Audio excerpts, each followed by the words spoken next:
The second huge factor that stands in the way of embracing yourself as you are is judgment. When we are judged by others, especially early in our lives, we internalize that judgment, and then we feel shame about some aspects of our being. We start judging some parts of ourselves. We think of those parts as bad. And then, of course, we tend to reject those parts of ourselves. And these things we reject are often our most natural predisposition. We actually can feel shame about things that are at the core of who we are, like sexual desires or aggressive impulses or feelings of anger or hatred or even prejudice or natural shortcomings with attention or comprehension or intelligence, any of it, normal parts of being human. We judge that.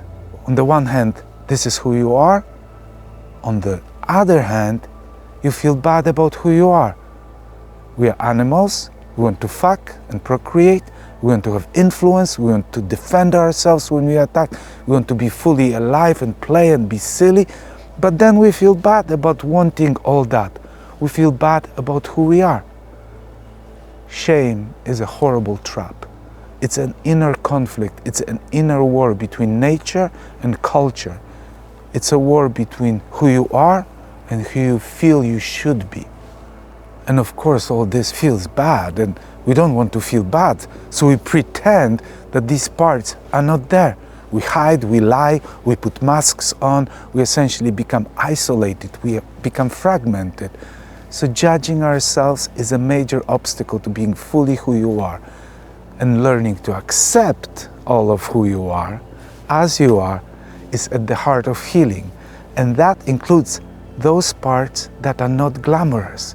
That includes those parts that might be violent, those parts that are antisocial, including those parts you would never want to tell others about. And you know what? You don't have to tell anybody about anything. Your personal experience is your private affair. You want to share? Share. You don't want to share? It's nobody's business. But you will be much better off if you learn to accept all of who you are. Remember, you don't have to act on it. That's a different matter. Just accept all facets of your being.